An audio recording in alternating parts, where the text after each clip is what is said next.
What's up guys, Houndish here, and today I thought we'd do something a little bit different. And a couple of days back, Cosmo posted to Reddit asking for Destiny 2 feedback from players. And it's a pretty broad open question. Bungie are saying they'd like to collect feedback in this format to kind of get a sense for what the top priority issues are that players discuss. So I thought it would be interesting to take a look at some of the top replies to that thread. As always though, give us your thoughts and feedback down below. It's safe to say there are a variety of opinions on different issues and elements of the game right now, so share your thoughts below and we'll touch on some of the feedback in the video. But before we get into it, today's video is sponsored by Mech Arena, which is the best mobile shooter game around, featuring awesome PvP battles where we blow each other up in giant robots with guns for arms. And even better, if you install Mech Arena on mobile and PC using my link below, or by scanning the QR code on screen, you'll get a free starter pack worth $30, and that's filled with items to help get you started. Plus, if you're quick, you can add me to your friends list and hopefully we can catch some matches together. And so be sure to check out Mech Arena, linked below.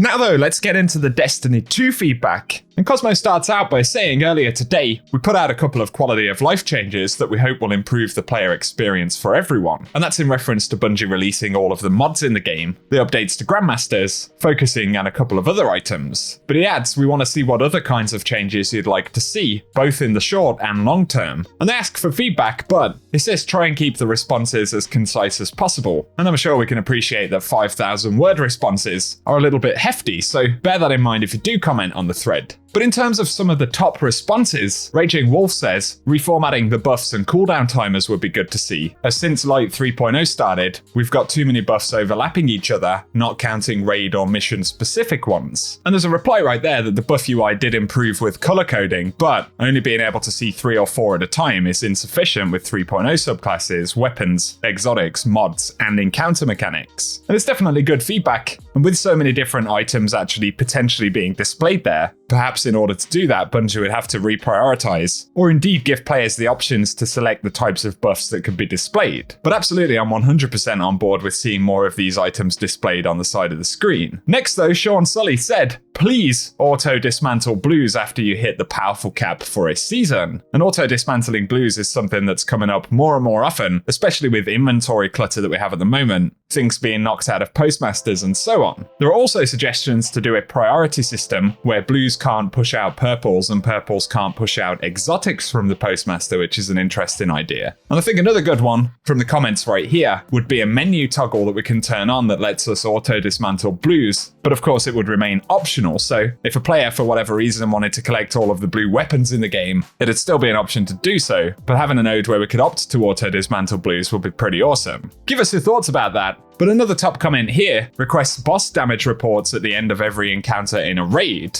And there are additional comments saying that it should be for any boss encounter, even in strikes and dungeons, and it's an interesting idea. Perhaps Bungie could add kind of a flag or something that would appear after a raid encounter next to the chest. And of course it could be the same for other activities, allowing players to interact with it to see different damage outputs in the previous encounter. Let us know if that's a top priority for you in the comment section. But here's a good one, server stability and connections, and a reduction in error codes would be nice. 100% agree with that. Obviously, I'm sure there are some complicated issues behind that, but stability over the last couple of seasons especially seems to have been problematic. They also mirror the opinion on auto-dismantling blues and seeing more buffs on the side of the screen. But another one from Sweet Tech here is favoriting shaders. That would be a cool little quality of life item. If you could star out your favorite shaders, obviously with having so many different ones in the game, it'd be nice to have those ones you always go back to kind of pop up and be obvious immediately on the screen. Another top comment here though, and Champion Squirrel said, I would love to be able to see all of the perks and traits in the pool for a given weapon, either directly from the weapon screen or in collections without having to use a third-party source. And obviously outside of the crafting menu, we're not able to see all of the potential roles on a weapon. Although PXL points out that Avalanche actually was able to do this when it showed up during the Dawning a couple of years back. And I do remember seeing that in the game. Obviously there's a reason that Bungie haven't decided to go ahead and apply that to more weapons, but I think it certainly would be cool to see the potential for different weapons inside of the game itself. So share your thoughts on that.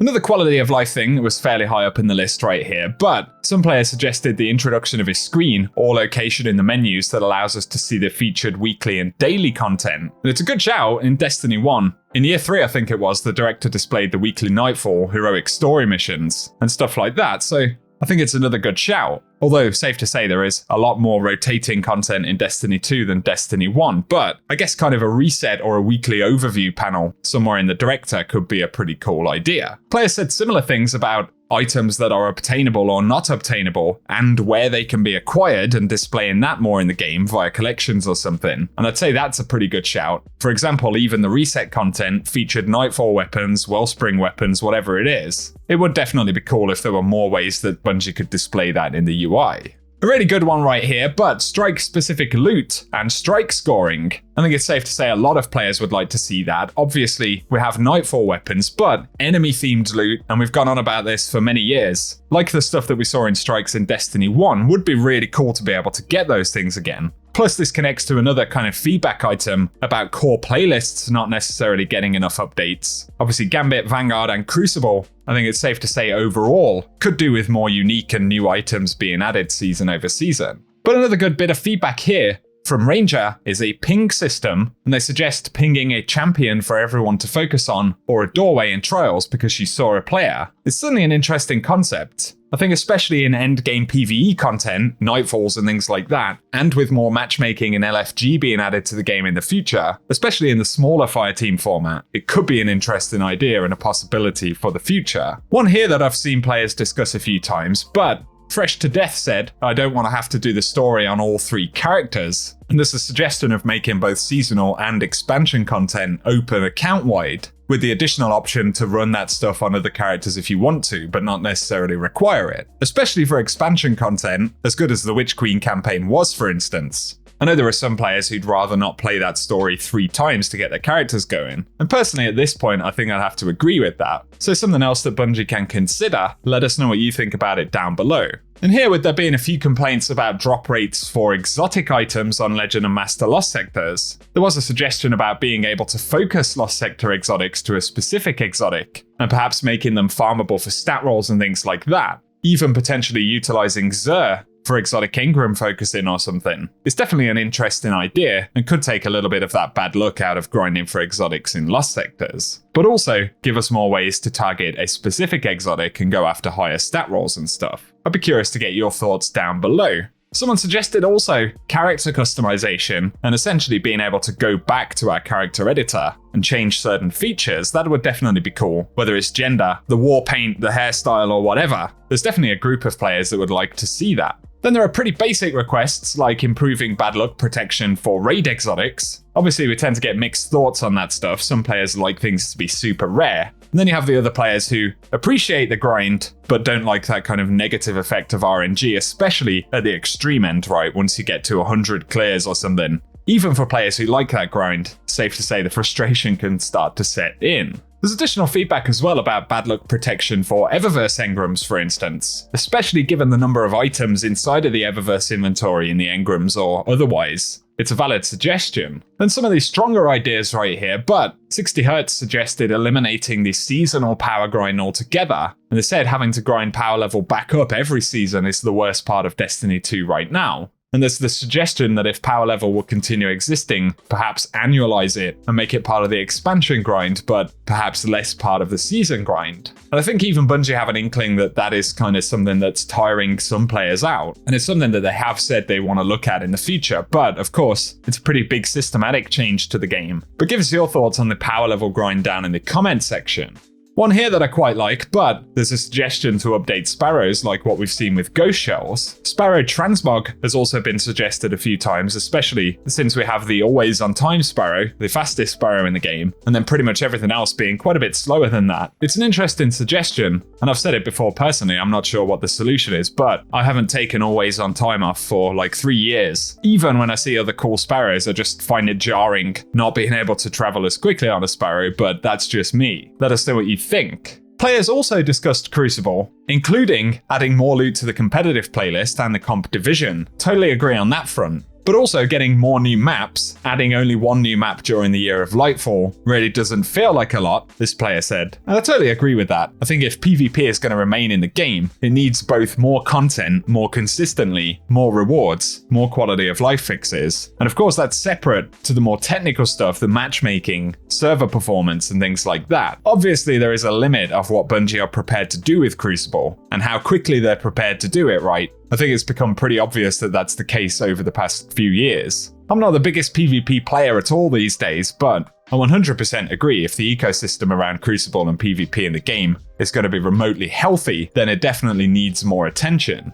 And this isn't really discussed in the thread, which is probably because Cosmo asked for concise feedback, but obviously the seasonal model thing is something that comes up a lot in the community at the moment, and that sort of tiresome repetition of activity, vendor and loot system, seasonal challenge grind, ranks and power grind, right? The format is very rigid at the moment. And while that's not to say all seasonal content is bad or boring, I think the format in itself is definitely the bigger problem. Although we should add that Joe Blackburn did kind of respond to this and said we've heard loud and clear the feedback with the current seasonal backbones. And the team is excited to put some more creative risk in, but there will be some time before the feedback catches up with the dev cycle. And he went on to say that coming up next is Lightfall and Season 20, and while Guardian ranks and Neomuna destination pursuits are going to shake things up, on the seasonal pursuit side, our major focus is reducing complexity and improving the synergy between your seasonal pursuits and the rest of the game. And then he says Season 21 is at the halfway mark of development, and the team is currently looking at ways to differentiate progression aside from having a more novel activity set up in the works.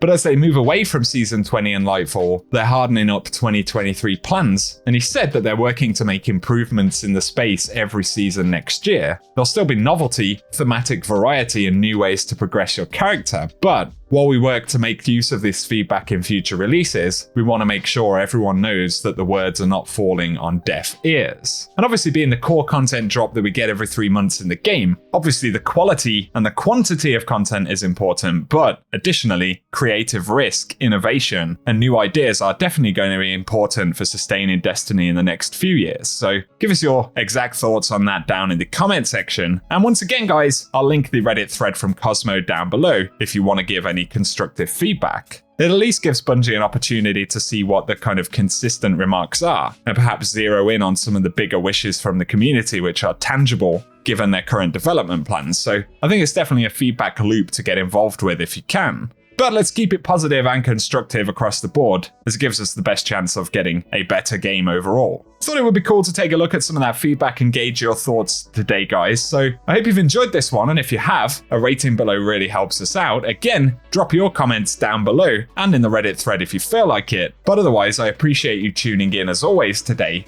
and I will catch you guys very soon.